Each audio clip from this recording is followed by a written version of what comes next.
Yeah, gotta aim for the top like, hold up.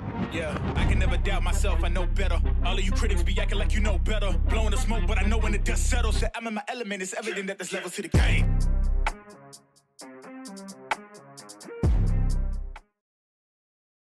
What's happening, people? Welcome back to the Athletes to Athletes podcast. On today's show, we have a roundtable discussion about youth sports where we are joined by Dan Chamberlain, the Director of Competition for NorCal Premier Soccer. We discuss athlete development, how to help youth athletes with the balance between competition and enjoyment of the sport, the impact of rising costs, and the future highlights and concerns of the youth sports community. I hope you enjoyed today's conversation, and as always, we appreciate you listening and watching the Athletes to Athletes podcast.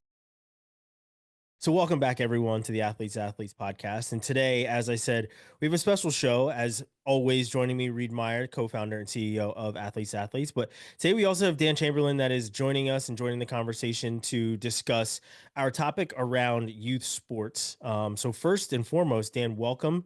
And we're really glad that you can hop on here and talk with us about youth sports, about what you do.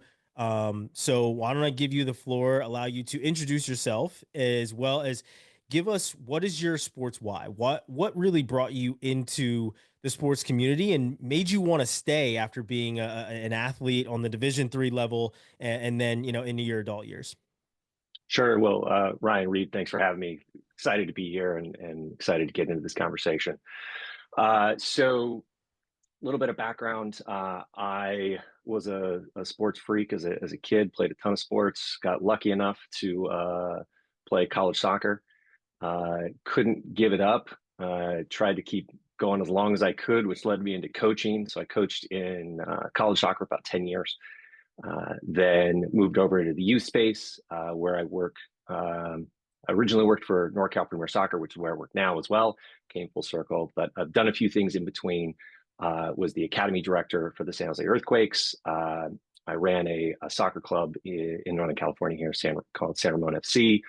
I was the general manager for Copa Soccer Training Center, which is a technology-based kind of training center that's seeking to objectify youth soccer development or soccer development in general. And then am now the director of competitions for NorCal Premier Soccer, which is the governing body of youth soccer in Northern California. So as I kind of alluded to, I was a sports fanatic as a kid.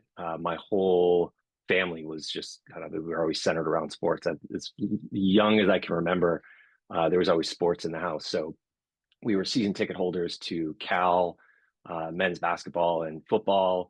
My uncle was a professional triathlete.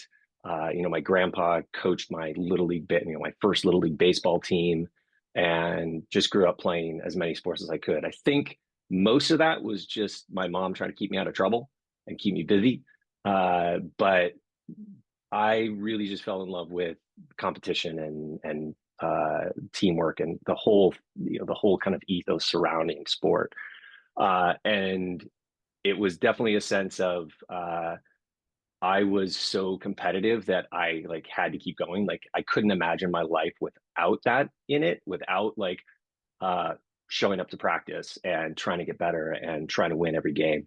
And so I think I just willed myself to keep going. I don't think I was actually that good at anything. I just couldn't imagine not doing it. So I just kept pestering people until they let me on their teams and kept going. So played 4 years at UC Santa Cruz and had a wonderful time there. And then when I was done, I had this choice. I was graduating. I graduated with a minor in education. I was going to become a high school teacher. That was my plan. And I had all these offers for graduate school and jobs and all this stuff. And my coach came to me and said, "Hey, we'd love to pay you almost nothing to be an assistant coach." And I was like, "That sounds great. Let's do that." And just fell in love with coaching in a similar way I did with just sport in general. So I loved doing it. I loved working with kids. So after that, I was hooked, and I can't imagine a life where I'm not connected to sport in some way ever since then. That's awesome, Dan. Yeah, I think it's funny, the way that you and I sort of connected was on LinkedIn, and you called me out, and I appreciate it because I was starting to get a little bit old man yells at clouds. I think the article that I was writing on was how I kind of felt like it's easy to get cynical about youth sports nowadays, in all honesty, just based on who's involved and who's kind of driving the ship for certain kids and what the priorities are. And I think I had written an article on, high school has sort of this chance to come back in and be this bastion of fun again for sports. And I'm curious, you're the person who helped me kind of qualify my feelings on that and show that there are in fact people that are in this in this private space that do really care about the development of kids and kind of care about that holistic growth.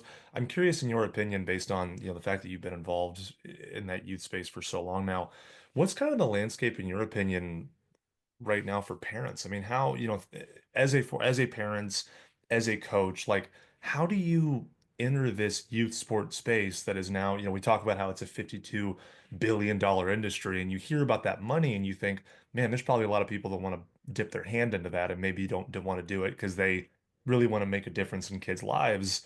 What's been your sort of observation in that space with those sort of contrasting, I'll say, priorities in the private sector for youth sports? Yeah, I think it's well, one, I would say I don't envy the environment that parents have to deal with right now.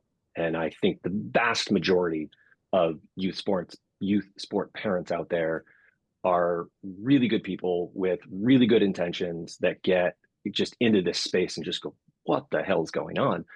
Um, and I think that gets magnified because there's something about sport. I think all of us could probably have this feeling in us of like, there's something uniquely human about it that draws us in, that really connects with us. I mean, there's reasons why people lose their minds over sport, right? Like, I think to me, sport brings out both the best and the worst in us almost all the time. Like you see, wars being stopped because of the World Cup, but then you also like see parents like throwing stuff at referees because they missed this supposed, call or something. And so parents are entering this like, what is going on? Just trying to do the right thing for my kid, and they also have this like you know propensity to just lose it because of what sport just does to us in general. So I think the big kind of things that I see and what I would advise people on and where I think we should go is that, you know, one, you mentioned the size of the industry, and that is really probably the biggest kind of challenge that I see with youth sport in general, because it's really, really easy. And I have a lot of conversations with people that are like, oh, this is where the money is. And if you do this and this, you can make a ton of money in youth sport. And, I'm never gonna tell someone not to make a living off of something that they love. But for me, it's all about the purpose. And I don't think it matters, our original kind of interaction on LinkedIn, whether it's high school versus youth clubs versus, private stuff. I'm not so sure that it matters what the venue is. To me, it's about purpose. What is the core of what you're trying to do?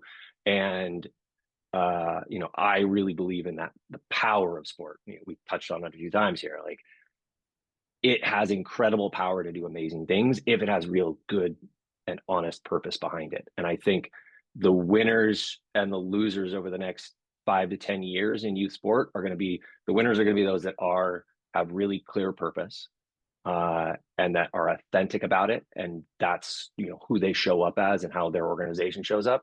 And I think those that are just in it for the money are going to get found out at some point, because people aren't stupid. They can smell that authenticity and see what things are pretty quickly, or at some point, hopefully. Yeah, on that same in that same lens, right? You talk about the side of people who want to make money in this industry. On the other side of it are the people that have to pay those big exorbitant prices. And I have friends that have kids, I have siblings that have kids, I have cousins, a lot of nieces and nephews, and I'm seeing how a lot of kids have a good amount of talent, but they may be getting priced out of youth sports. Like anything, honestly, you see it every day, no matter what industry it is. Prices are rising with this or that. But when you look at youth sports and you say this is supposed to be foundational, this is supposed to be a way, as you said, that your mom wanted to keep you out of trouble. This is supposed to be an escape from those types of things where it's just becoming more and more privatized and commercial and looked at as a for-profit industry when we were growing up, it was certainly not that style of thing, right? Your parents and the dads were the coaches because they wanted to be there for their kids and they wanted to teach the kids. Now the dads and the moms are taking over these things because they feel like only them can do it. But back to the pricing thing, are you seeing this as well, where a lot of kids and a lot of parents are getting priced out of being able to compete because it just costs way too much to have their kid play, travel ball or to play youth sports at all? Yeah, I think that's certainly a trend, and I think there's plenty of data to back that up. I think Project Play has a decent amount of good data on this, but I do think that it's almost two things happening at the same time that have kind of caused this. One is there is this trend over the last, call it probably 20 years, probably. I mean, I don't know. I think I'm older than both of you guys, but like when I was growing up, it was like you're out on the street with your friends playing till the street lights came on kind of thing. And I think that hopefully exists somewhere still in this world, but certainly in Northern California, that has gone away. I think for two main reasons. One is that we deemed it too dangerous for kids to be out on their own. So at some point, like you can't let kids out. I think we've all, I don't know, I've at least seen the stories of parents being arrested for letting their kids go play at the playground by themselves across the street from their house for like child endangerment. So at some point, like we decided that this was too dangerous. We can't do that. And two, we decided that kids organizing themselves in games wasn't efficient, and we needed to organize this for them to make them better. And so what's happened is entirety of kids' lives have been just organized for them by adults. And what happens when you do that is that it gets optimized for like what the adults want, not necessarily what the kids want. And so that's more competition, more development, get this kid to become a college, Division I scholarship, whatever. And we have to fly across the country to play we got to go to Virginia to go play, teams from there because we have to test ourselves or whatever. And so you have like that piece. Then you have this very, very strong incentives that are set up. And I think that the entire industry is really just responding to incentives, right? So the incentives are, and the storyline that's out there is you have to do this, you have to do this, you have to do this so that you can you can earn a college scholarship or become a pro or whatever it is. And those incentives reward people that are creating elite teams, elite programs. They're rewarding that pathway, I guess. And the more it's really easy to charge a lot for that pathway because that pathway needs a lot. You need a professional coach. You need to travel. You need special uniforms. I don't know why, but you do. You need video. You need, all these things to help your kid become the best that he or she can be. And so it becomes really expensive really quickly. And so there's really, really strong incentives set up for that to exist. And then you throw on top of that, people who, are looking at potential investments. They're looking at youth sports, which has been proven is pretty recession proof. It's pretty proven parents are going to pay whatever you say because they're afraid of missing out on, their kid missing this opportunity. And so they're looking at that going, well, I can make a lot of money there. And as long as those incentives are there for parents, for players, and for organizations, I think it's a really, really difficult cycle to break. So for me, the solution is really twofold. I don't think you're ever going to get rid of that elite pathway, nor probably should you, right? There's kids out there that are talented, special, driven. I know I certainly was. Like, I wanted to play constantly. I was the kid that was like training my own all the time. There's going to be those kids that want more, and I think having an option for them to have more is good. That's fine. There's nothing wrong with that. But to me, the big miss is that there's no middle ground anymore. There's no like place for the average normal kid to play sports. You're either on the travel team, training 3 days a week, driving an hour, 2 hours for games, or you're playing recs, a recreational level or a grassroots level, or whatever you want to call it. That's honestly kind of a poor experience a lot of times, because mom, dad, whoever's coaching may not have a ton of training. That there might not, that experience just isn't as good or as good as it could be. And there's not this middle ground for kids that maybe want a little bit more, or maybe want to continue, but don't want that full like travel experience. So it's a really tough situation. And I don't necessarily see it changing until incentives change, which to me is the college ecosystem, the professional ecosystem. And until we start having honest conversations with parents and players and say, like, listen, like, what are we really here for? So you bring up a really good point there, Dan, or an interesting point in my opinion, is you talked earlier about, kind of in your bio and then now, that like you played soccer because you loved it. You couldn't get enough of it. You just always wanted to be out there doing something. And I think that what I noticed for a lot of my kids, or I think we all kind of notice if you exist in the youth sports space as all, is that at some point you kind of know which kids, to your point, are out there because they are like you, or they want to be out there and they want to be doing things. And then you've got this other group of kids that are out there because maybe they grew to be, in baseball for me, it was like I was 6 foot when I was 12 years old. So everyone just looked at me and said, well, that kid needs to be good at sports because his body built up in such a way that that needs to happen. And luckily I loved it as well and I wanted to play and things like that. But you have kids that either physically develop in a certain way or have a lot of success as a child. And so now you have parents that are bought in or community members that are bought in. And you probably know where I'm going with this, is like you see that shift in really burnout for these kids that realize like, oh, I just got tagged as a kid who was supposed to be good at this sport. Now I'm 14, 15 years old and I'm not sure I want to be on the field every day, but I owe it to my family. I owe it to my community. They've invested this much money in me. I need to keep doing this. As a coach, I mean, from your point of view, what is it like to sort of watch those two, I'll say, demographics of kids sort of come together on the same team? I mean, is that something that you try to address proactively? Is it something you feel like you can even attempt to address proactively because it is such an interesting parent dynamic? From a coach point of view, I'm interested to know what your feelings are on that, or kind of how you observe that different Yeah, space. I see it all the time. I obviously am involved in elite soccer, youth soccer development. I don't know if you can call it elite. That's maybe a little um, presumptuous, but have been certainly when I ran the Earthquakes Academy. We were charged with developing future professional players, and did with a few kids. But you certainly see it, this divide between the kids that are intrinsically motivated versus externally motivated.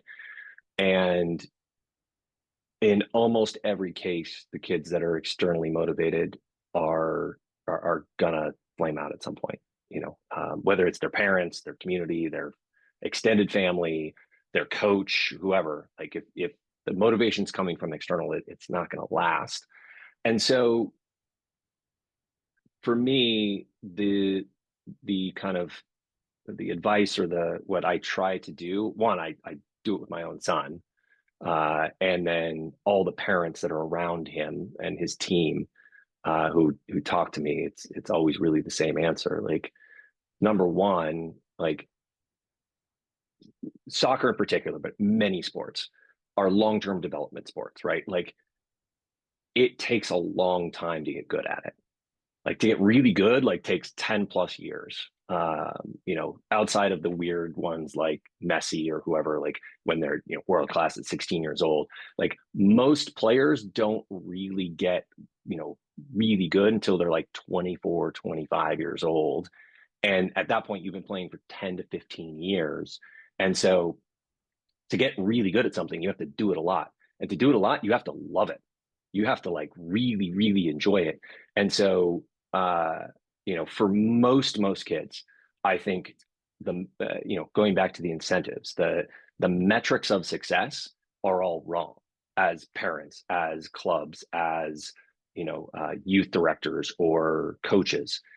The incentive, or sorry, the metrics, my metric of success for my son is that when he's 25, he still wants to go to games with me. I can call him up and be like, hey, bud, like I got tickets to the Earthquakes game. You want to go? And he's like, hell yeah, dad. I love going to games with you. Like that's success. I don't care what level he plays at. I don't care how good, quote unquote, he gets. To me, it's like, love the game. And as long as you love the game, play it for as long as you can, because there's nothing better than playing. After you're done playing, like the next best thing is coaching, and then maybe like being involved as an administrator or a referee, or engaged in the game. Like those are the hierarchy of like best for me, at least in my opinion. And that's not everybody, but that's me personally. But so centering ourselves around enjoyment and knowing that, listen, if this kid on your team is really that good, they're going to figure it out and get to whatever level like they're supposed to get to. It's not like do this and then you get there. It's the other way around. Like, right. Like create the enjoyment, create engagement, create love. And then all that other stuff follows. Yeah, I think you're right about that. And as a journalist, I've been able to cover sports from, high school to, even pre-high school and the middle school level, all the way up to the Olympic level. And excuse me. And you see kids that were really good in high school that get to college and it doesn't work out at all. And they do 1 year, you think they're going to transfer, or maybe go here, maybe go there, but they're just completely burned out. And they were the all-star. They were winning every single thing. And like I said, I cover wrestling, so they win so much throughout their career that when they're recruited, everything is great. And they get there and they realize that everyone in the room is an all-star. And like that's the toughest part. I mean, that was even hard for me playing college football. Is you get there and everyone is good. Everyone was for the most part recruited to be there. There's only a handful, maybe 15 walk-ons, but everyone in your position group is recruited and they were asked to come to that school. And you now have to deal with that transition as well. From a youth point, I've seen kids that, as you talked about, those external motivators, kids that were motivated by their parents and then they lose when they're not supposed to lose. And that parent shows that he or she is either living through the kid or wanted it more than the kid. And, I'd always say the younger the kid in sport, usually the worse the parent. Because I've been at tournaments where I saw a kid lose a match and his dad picked up all his gear and it was, all the expensive stuff, his headphones, everything else, and he threw it in the trash. And I'm like, he's 8. Like at no point was that necessary. He's 8 years old. Like this is a national tournament. I get it. You guys came here from whatever state so that your son could, have whatever kind of success that would inflate your ego so you could go home and say, we won this tournament this year. He's ranked this in the nation as a 9-year-old, which is real, where parents truly go crazy over their 9-year-old's ranking.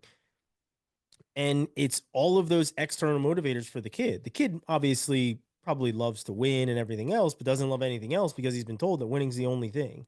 And it's less about fun. It's less about the foundation of sports. On the flip side of that, I've seen kids that didn't start the sport until they were in 6th or 7th grade, and they're great as college athletes, right? And they go on to a ton of success, multiple time All-Americans, NCAA finalists, world champions that didn't start the sport when they were 7, 8 years old, and they're not burned out at that point. But the whole point of me, kind of bringing this up is because the kids that are at the highest level, it was seen by the dads or the moms that have been at the highest level to say, okay, my kid is now 7 years old. I want my kid to learn the things that I learned as a 20-year-old as a 7-year-old. And that's where these private clubs and these private practices are starting to come into play, because everyone thinks that a 10-year-old should be doing what the pros are doing, just on a scaled down version, because that will make him or her elite, or they're being held back as from going to school, because that'll give them the advantage. All of these things are happening because the parents think they know better, and I put that in air quotes because most of the time, yes, they do, but other times they're pushing their son or daughter to be something that they themselves either were or weren't, and they regret it on some level of on some scale. They regret either they had it or they didn't, so they push their kid to fill in the gaps of their own career and not allow them to just have fun with it. But the what has been spawned out of that is, as I said, these private clubs and these private practices and things like that. How have you seen, and you said you've been a developmental coach on that elite level. How have you seen these private coaches or these clubs? Are they hurting? Are they helping? Where are you seeing them really make an impact? Because obviously we're going to have Cinderella stories. We're obviously going to have the nightmares of all of it. How have you seen it in your experience? Yeah, I want to go back to two things really quickly. I thought that you mentioned that are like incredibly important from my perspective. One is that you mentioned these kids that were uber successful in high school or middle school or whatever it was, and they get to college or they get to that next level and they just like collapse. And to me, that's about building resilience, which is I'm going to get to the real kind of core of this for me, which is back to the purpose. Like the purpose of youth sport is, yeah, yes, fun and enjoyment, yes, physical activity, but for me it's more about like, what are we learning as humans out of this thing? Like, what are those things that we're really trying to learn? And like, if you didn't learn how to lose, get back up and get better, like you missed the plot. You missed like 50% of the whole thing. And so those kids, like you can see, like they missed something along the way. And we as a society, we as coaches, we as, sport administrators failed those kids, right? Like they needed something from us that they didn't get, unfortunately. Um, and then, but back to your kind of like private club thing. So I think there's space for all of that. And I don't want to write like, hey, this is a private club, so it's evil. This is high school, so it's great. This is, a community rec program, so it's great. Or I think that that's too simplistic for me. For me, it's really, again, back to what's the purpose, what's the goal, communicate that clearly, be authentic, live that, and then tell people who you are and then live up to that on a daily basis. So unfortunately, a lot of those kind of private clubs are what we consider them to be. I think a fair amount of them are selling smoke. They're saying, hey, we're elite and you got to pay us all this money and we're going to do X, Y, and Z, when the reality is they're not. So, I mean, I can speak from my personal experience, which is in soccer. Obviously I helped run I mean, I wouldn't even call an MLS academy an elite academy at the time, in terms of world football. Like I spent significant time in Europe and South America studying, going to clubs, seeing like what's really happening on the ground floor at Barcelona, at Ajax, at Benfica, some of the top youth academies in the world. And we're not even close. Like we're not even in the same ballpark. So to say that, and I think that's changed in a lot of the MLS academies. To be fair, it's been what 8 years since I was there, and that's evolving rapidly. So I don't want to say that no academy in this country is really on par with that, but the vast majority aren't even close in terms of what they're providing. We were at Hoffenheim this last December, which is this tiny German club, but plays in the top division. And their U19s had like 7 staff members, like 7 coach staff for the U19s. And all of those kids are going to be pros at some level. But like, there's not a single academy team that I know in this country in soccer that has that level of resources and that level of performance. And so anyone who's saying like, you got to pay me this because we're really, really elite. Yeah, you might be they might be good coaches, they might have good intentions, but like they're not even close. And so the vast majority of those people that are saying, hey, you got to come here and do this and do this and do this, and we're going to be the best in the whatever, like it's just not true. And on top of that, there's only so many players that are going to be elite, right? Like it's the percentage that are infinitesimal. It's something like 0.01% of all kids playing at 12 years old are going to end up being a professional. Like, I hate to break it to you, anyone listening to this, like your kid is not going to be a pro. Like, it's not going to happen. Maybe one person out there, but like it's not going to happen. So start with that assumption. Your kid's not going to be a pro. Now, what are your decision tree like? And I think if you can get the consumers making more informed decisions, the ecosystem can change. And now these private clubs, instead of selling, we're going to make your kid elite, ideally what they do is they go, well, we have to adjust to the market because the market wants us to actually make their kids better as people, not as just soccer players or baseball players or wrestlers or whatever, right? I think there's a lot of room for that. As long as there's tiers and access for people, right? We don't want to price everyone out by making everything $3,000 a year to play soccer. There's got to be access levels, but at the same time, like, I have no problem with people shelling out money to play sports. Quite frankly, my livelihood depends upon it in a certain respect, but it's why they're doing it. And if you have the right why behind what you're doing, like I'll tell people all the time, like, I don't pay for my son to play soccer. Like I do pay, I pay quite a bit of money actually, but it's not for him to play soccer because I could care less what sport is or what the medium is. I pay for him to lose and learn how to lose. I pay for him to learn how to do something really hard, like to figure out what this means, to work really hard to try to achieve a goal, to work with teammates, to all the stuff that goes around sport. Like, that's what you pay for.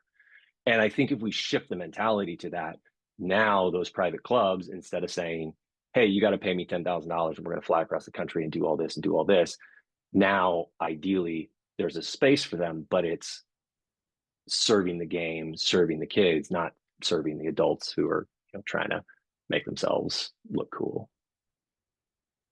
Agreed. Reid, I just, before you go, just one thing that I wanted to attach. You said people listening to this, your kid's not going to be a pro. I'll even take it a step further. Most of them probably won't even play in college. If anything, go look at the statistics of high school athletes that make it in their sport to the next level.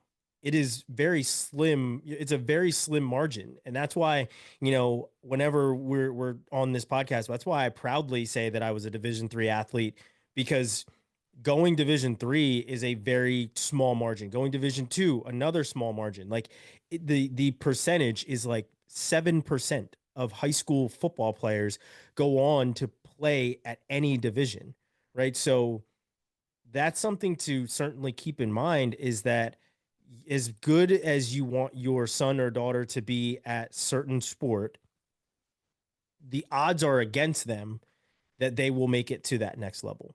And it is up 100%. to you to give them that foundation in order for them to persevere, to be part of that very slim, less like 10% or less. So that was one thing that you said. I was like, he's absolutely right. And then, to think of the college numbers in that same respect is something else that people need to take into consideration.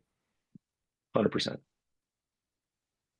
Yeah, to your point, Ryan, one of my favorite things, I'll go and I'll speak with schools or teams and organizations, and my favorite thing to do is to play the data game, right? And just show people to, and you start, raise your hand if you think it's reasonable to get into Harvard, just like out of the blue. Raise your hand if it's reasonable to pop a hole in one at any point in your career as a golfer, and then you show them the statistics behind playing Division One, Division Two, Division Three sport, and it's either lower or right in the same meeting, you're like, okay, well, if you know rationally that this doesn't make sense to hold your child up to this pedestal and expect this of them, why are you then for some reason expecting it over here? And I think a lot of times we've sort of danced around it or even touched on in this conversation is like, I think a lot of families get unfortunately sunk into this idea that like, well, I've paid my money, I've put in my time, they're at the quote unquote right team. I'm now owed this. I've put in my investment and now I'm ready for my return. And the way that we sort of phrase it with A2A is like it's commodifying teenagers is essentially what it comes down to. And no one's doing it on purpose, right? You're doing it because you love your kid and you want them to be involved in the thing you want to be involved in.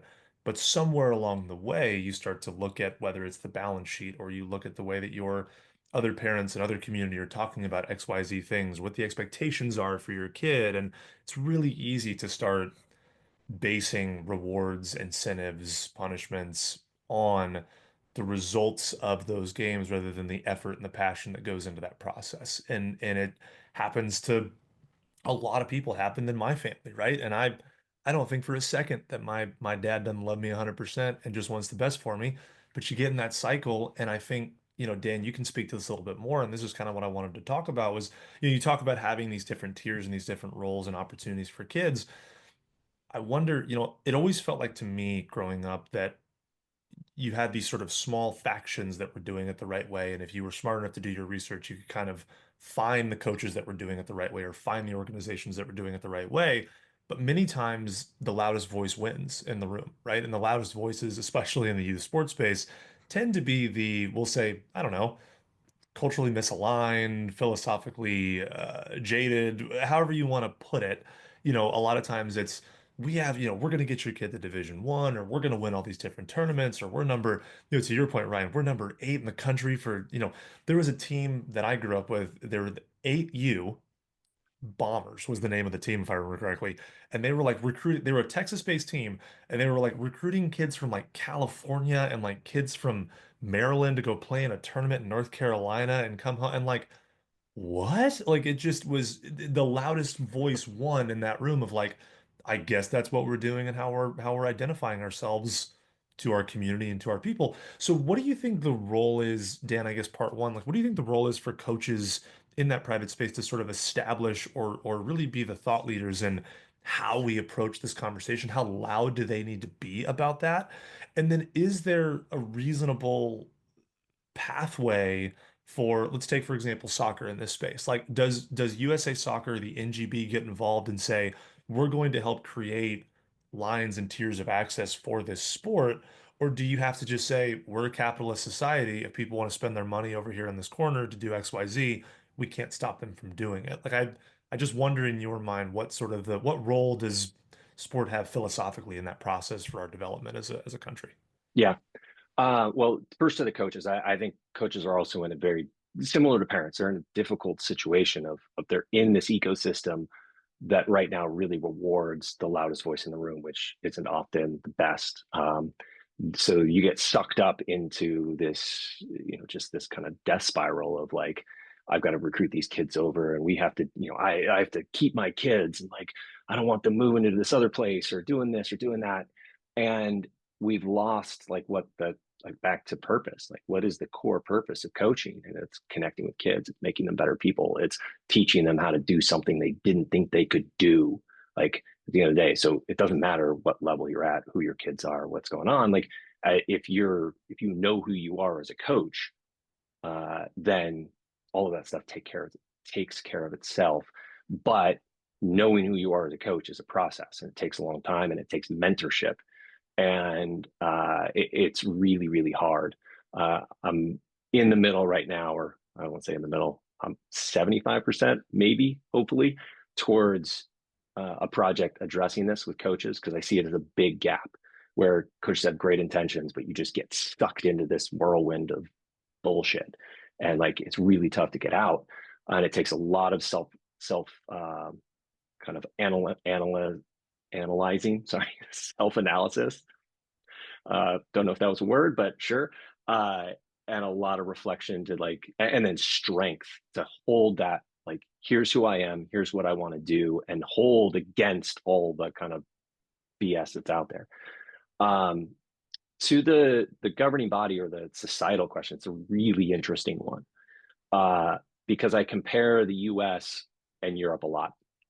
Obviously in soccer, it's an easy comparison. We go to Europe. I try to go at least yearly to just go and see what's going on and study, not just at like a Barcelona or an Ajax or whatever, but at these like tiny community clubs too. So, 2 years ago, I spent a couple days at a little club called Quick Den Haag, which is this little community club in the middle of The Hague. And it's an amateur club. They serve their community, and it's really set up. It's fascinating. A great parallel for a normal soccer club here in the US as well. But there's some really striking differences between like the way Europe organizes sport and the way the US organizes sport. And like from the professionals all the way down, it's fascinating to me. So you look at the professional level of soccer or sport in Europe, and it's very capitalist, right? There's promotion, relegation, like your performance on the field determines where you go. And in the US, it's highly socialist, like almost communist. Like, well, you have your area and no one can come there, and you can never lose it. Like, you're protected. And by the way, if you're the worst team, you get the next best player. And like, there's all of these, just the dichotomy between that is very fascinating. But it flips on the youth side, where in the youth space here, it's just capitalist, open markets, like get after it, compete, do whatever you want. Like in soccer, we've got, I think, 6 different national leagues that all compete with each other for the best. They all say we're the best, and we have the most college coaches, and we have the best pathway. And you're like, how? This is incredible. Whereas in Europe, youth sport is seen as a part of the fabric of the community. The clubs, the people that are delivering that sport are seen almost like a church would be in the US, right? Like this foundation of the city or the community or the town. And we see them as commodities. I love the way you put like the commoditization of teenagers. I thought that's fantastic. And for that to change, we need common sense regulation in the youth sports space from our governing bodies, right? So the current state of youth soccer in this country is a direct result of a vacuum of leadership from US soccer for 30 plus years. They, years and years and years ago, decades ago, said, we don't want to do anything here. You guys sort this out. And we're going to do the national team and the World Cup, and we'll do that stuff. But we're not doing any of this youth stuff because we don't have the time or the energy or the manpower for that. And so what you have are these just multiple governing bodies, multiple people running multiple things. And in that open market, without regulation, without oversight, you get a ton of people, you get a lot of people doing a lot of good things, then you get a lot of bad actors, and you get everything in between. And I don't know other sports, obviously, in the same depth as I know soccer, but my guess is that it's similar in other sports, that because of that kind of vacuum of leadership or regulation, and there's some common sense things, not to change the whole thing, but just to say like, hey, you can't do this because that we all agree this is nuts. Like, let's all agree this is crazy. Let's not do this. And without that, you're going to continue to get kind of just a free market capitalist approach to this, which will encourage investment, which is both a good and a bad thing. It'll encourage bad actors. It'll encourage, just chaos within the system. So yeah, I would like to see national government bodies step in with common sense solutions, talk to people that are on the ground experiencing it, that really have like, this is what's happening, guys. This is the effect of your decisions, and work towards creating a more kind of, I don't want to say top down, but a regulated environment that is putting children and families first, as opposed to, trying to create the next Messi, which we're not going to do. So like U.S. soccer, a club's not doing that. That's happening on the street. That's happening like by God's touch, whatever, you know. So really thinking about the 99%, not the 1%. Yeah, I think you're absolutely right about that. And like from my work with governing bodies, right? Like I said, I've had my share of high level wrestling tournaments where I've traveled to, Russia and been part of delegations and things like that and seen wrestling at the highest level. And even from a domestic level, the governing body in wrestling and like gymnastics as well, they are taking a stance on trying to have better safety around athletes. And obviously we saw the, huge case in USA Gymnastics, but that had a trickle down effect of safe sport now being, injected into everything that these governing bodies do. And from my standpoint, that's great. That's amazing. Keep the bad actors, no matter what level they are, whether it is a coach or somebody that is part of the governing body, or somebody like me who's in the media. And there's media like this, that there's more podcasters, there's more websites, there's more people that certainly need to be vetted, because you no longer need to be part of a corporation to cover the sports that you love. You just need essentially a YouTube and a camera and a microphone, literally everything we have right here. And you can discuss these things, right? So having a process where if somebody wants access, they want to make it to the higher level, to having that guardrail up in front of them where they have to pass these background checks and they have to go through the process is great in my estimation, right? But on that flip side is something that you talked about where there isn't a lot of regulation in terms of youth practices, where you see kids at the lowest level. And I mean, again, everything that we're discussing is a double-edged sword. There is a great viewpoint that anyone can see. We're investing more money into youth sports and more people are utilizing that capitalist side, but that means that there's more money at least circulating around the sports that we love and around these things. However, on the other side of that is the bad parts of it, where that access isn't always great access. It isn't always the best actors. But something that I've seen is you are allowing these kids, and they are truly kids, to have access to those highest levels, which is also something that is great, where you're obviously not going to create the next Messi, but you can have the current Messi mentoring a kid that wants to be the next Messi. And that access has, in my estimation and from my experience, changed sports tremendously, where kids are literally able to see, handshake, and touch the people that they look up to. Whereas when we were kids and we were growing up, you would be happy to get to go to a game and see a game live. Now these kids are able to practice with the players and the athletes that they watch on television, that they watch on streaming sites, that the videos that they're watching on YouTube, and actually have conversations with these people.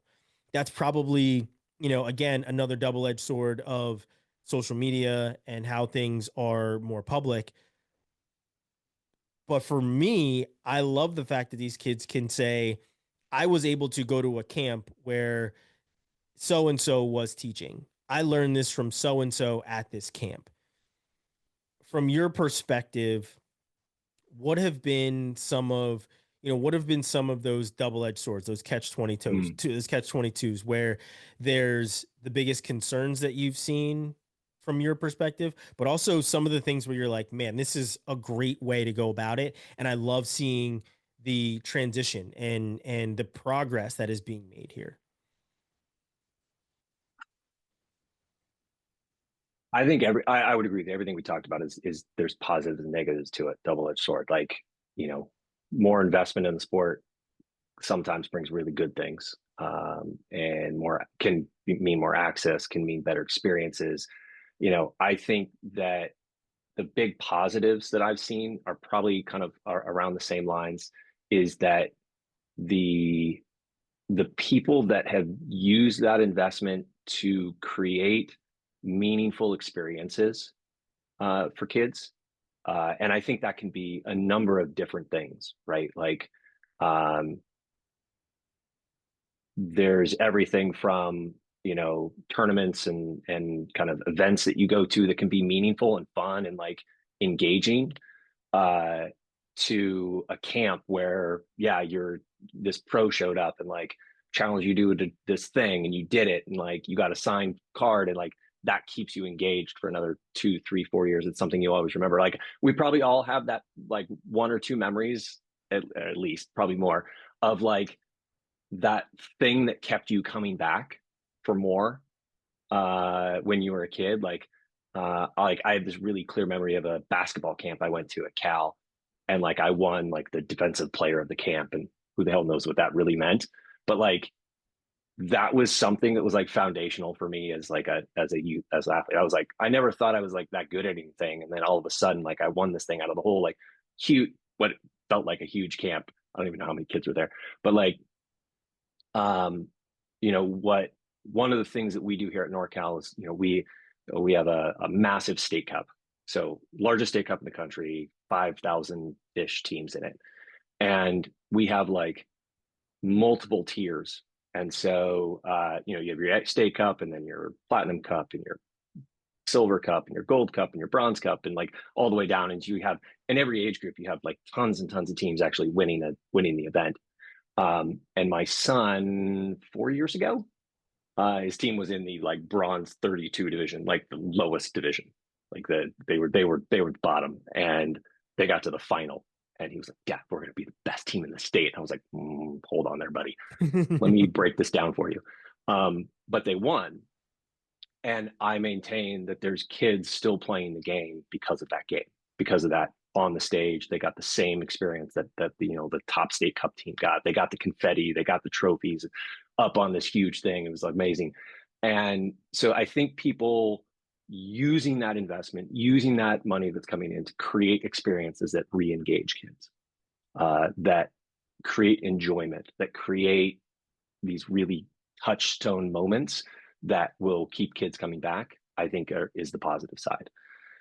Um, the negative side, I think we've touched on, and the biggest concern for me is the entry of serious private equity backed whatever investment into the space that shifts your main concern as an operator, as a coach, as a whoever, from what is the purpose for the kids to a return on investment and decisions getting made, whether consciously or unconsciously, because of the environment that you're in and because of these pressures that you have to return. They create decisions that are in the best interest of the shareholders and not the participants. Or the game itself. We constantly talk at NorCal Premier about, we don't talk about players first or coaches first or clubs first. We talk about the game first. You take care of the game, and the rest will take care of itself. You create a good, football ecosystem, because we call it football for the most part. But like you create a good football ecosystem, and the rest is going to kind of take care of itself. And if you are constantly thinking about, well, I got to make this money and I got to do this and I have to make sure we make X% and margins and blah, blah, blah, that tends to get lost. And the decisions then eke towards, even if it's not consciously, towards that, what's good for the business, not what's good for the people that are in it.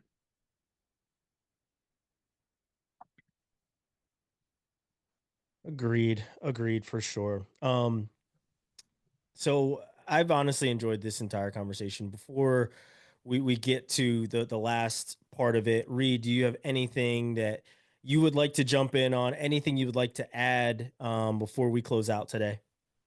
Yeah, it's funny. I was thinking if there were any other questions that I had, and Dan, you've done an awesome job diving into this, and once again made me really think about this whole thing in a different perspective, which I love. I think these types of conversations are really important in this space because no matter how much you're in it, there's always somebody experiencing something different, and it's always great to hear what those realities are in different spaces and different sports at different levels, and taking all that into consideration as you start to connect with families and try to have some empathy with where parents and kids are coming from nowadays. But it's funny. I think I had more of an epiphany than anything else during the conversation, which is so Ryan, you know this. Dan, I'm not sure if we've talked about it. So I play on a Sandlot baseball team. It's wood bat, 9 innings, stolen bases, the whole kit and caboodle, but it's wildly inclusive. I mean, we have on my team, we have kids that, as young as 23 all the way up to 55. We have people that, like me, that played at a fairly high level. We have people that, we'll say either priced out or skilled out of the sport, in middle school and in high school and things like that. And we all went to Durham, North Carolina this last weekend and played at the Durham Historic Athletic Park that Durham wants to turn into a parking garage, which is a whole other soapbox we're not going to get into. Um, but there's a picture up on my dash here as we were kind of talking about this. I realized that's probably the most fun that I've had on a baseball field in 20 years, which would put me at 10 years old. Because that's probably the last time that I stopped taking baseball so seriously. Like I said, I was 6 foot when I was 12 years old, and I got a travel team in Fort Worth found me and picked me up. And ever since then, it was all built on the results of these teams and the rankings that you were in and what your, stat line was at 12, 13 years old. And it's almost like I kind of forgot what it meant to just go out and want to play. And this was probably the first weekend in 20 years that I just spent the entire day at the ball field. And I promise you, I didn't even know when we were playing. Like I had to be reminded to put baseball pants on to go out on the field because it was our turn to play. Like there's music playing, people talking. Couldn't tell you we played 2 days ago. I couldn't tell you a score that we had on there. No, but everybody is just trying, to your point, trying their best. They're out there because they want to be there. They're out there because they love the sport, and they, at some reason or another, got it taken away from them for some dumb reason, I'm sure is what it was. And they finally get to re-engage in a way that's exciting. And so, to me, if I can capture it at 30, and I've got players that can capture it at 55 now, after all these years, there's got to be a way for us to keep that going for kids that are at this age. And I think it gives me a lot of hope in that space. That, I think people that are my age and folks that like you that are in this space that kind of realize like, oh, that's the part that I remember. That's the part that has built memories for me. It's the relationships that I had, the feelings that I had being with my teammates, being on the field, getting to play and not just think about what that score was or what the result was or whatever. And to me, if the more we get back to that idea of it in the youth space, the more likely we are to have people that are competing at that college level and at that professional level because they want to be there and they're willing to put in the time and effort that is taken to be there. So I have no question. I just have an epiphany that kind of occurred over the course of our conversation. So Ryan, I'll pop it back to you to close this thing out for us. Yeah, I think you're absolutely right, Reid, about realizing why you played sports so much later, right? I think there's a lot of people that forget those things and then they have that light bulb moment where it's like this is, it brings me back to just playing rec because we wanted to go play rec and rode our bikes over to the field to just play, right? Like it's very much like the movie The Sandlot, right? And it's just one of those things, we're playing before the streetlights came on, just not being home all day, drinking from the drinking from the hose and, just having fun, right? And that's why I continued to play sports no matter what sport it was. That was where the competitive spirit came from. Sure, instilled by, family members, things like that, but it's that foundation of just like, playing and being out, skinning a knee, getting hurt, getting up, not crying about it, or sitting out until you feel better to come back in the game. Like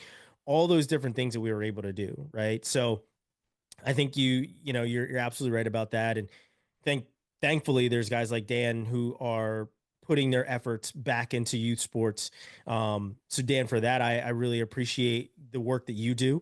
And I appreciate you coming on here and giving us your knowledge and everything else to wrap up. One, I want you to give us a piece of advice, something that you've learned, maybe it was through your playing days or more so through your coaching days, or, and then also let us know, the websites and places that people can find your organizations as well.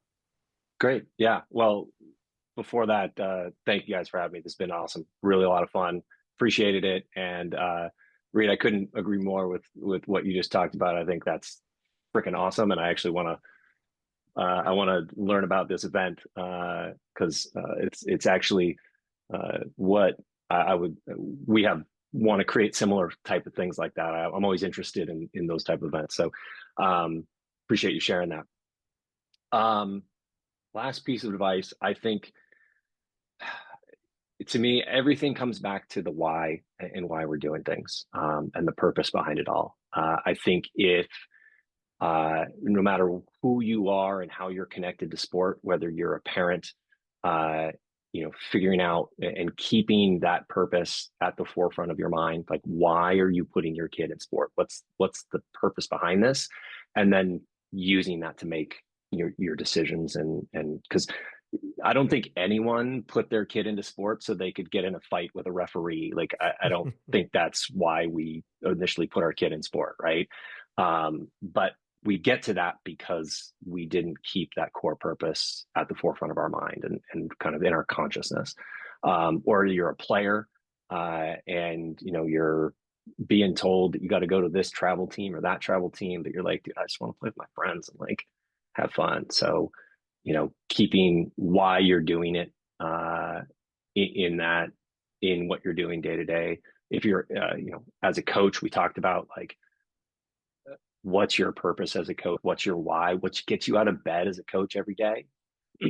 And I bet it's not winning the, U8 championship with your 6 and 7 year olds. Like, that's not what you're going to remember 10 years from now. It's going to be, the kid that says, Coach, you really had a lot, you impacted me a ton, and hey, I'm getting married and I'd really like you to be there.